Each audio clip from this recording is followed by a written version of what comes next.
ახლა კომუნიკაციების კომისიაში ვართ, სადაც მედია წიგნიერების კონკურსის ნამდვილი თუ მოგონილის რიგით მე-13 დაჯილდოება იმართება. სანამ უშუალოდ გამარჯვებულების ვინაობას გავიგებთ, გეტყვით, რომ წელს კონკურსში საქართველოს სხვადასხვა რეგიონიდან 200-მდე მე-8, მე-9, მე-10 და მე-11 კლასის მოსწავლე ჩაერთო.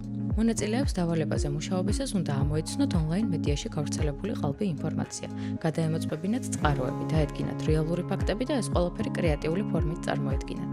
წლევანდელი კონკურსი სხვების მსგავსად ჟიურისთვის ნამდვილად არ იყო მარტივი. ნამუშევრების ხარისხი იმდენად მაღალი იყო, რომ ჟიურის არჩევანის გაკეთება ძალიან გაუჭირდა.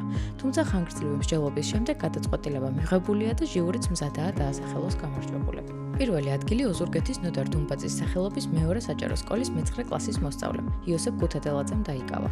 მან აღმოაჩინა მედიაში გავრცელებული ყალბი ინფორმაცია, რომელიც ევროკავშირში ნაღდი ანგარიშსწორების ციფრული ვალუტით სრულ ჩანაცვლებას ეხებოდა.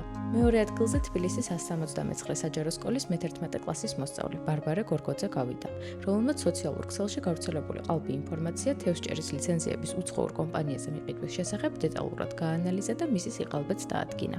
მესამე ადგილი კი სკოლა ლიცეუმ ფესვების მე-11 კლასის მოსწავლეს გიორგი ბიწაძეს ერგო. გიორგიმ მედიაში გავრცელებული სტატია გადაამოწმა, რომელიც ეგრეთ წოდებულ შუმანის რეზონანსსა და ადამიანის ჯანმრთელობას შორის არსებულ კავშირს ეხებოდა. არაერთი სანდოწყაროს გადამოწმების შემდეგ გიორგიმ დაადგინა, რომ სტატიაში მოყვანილი ფაქტები სიმართლეს არ შეესაბამებოდა. როგორც უკვე გითხარით, კონკურსანტებმა ნამუშევრების ხარისხით ჟიურის გაოცება წელსაც მოახერხეს. სწორედ ამიტომ კომისიის გადაწყვეტილებით დამატებით 10 საუკეთესო ნაშრომის ავტორს სპეციალური პრიზები გადაეცა. გახსოვდეს, კრიტიკული აზროვნება და ინფორმაციის გადამოწმება დღევანდელ ეპოქაში ერთ-ერთი ყველაზე საჭირო უნარებია. კონკურსი ნამდვილი თუ მოგონილი კი ამ უნარების განვითარების საუკეთესო პლატფორმაა.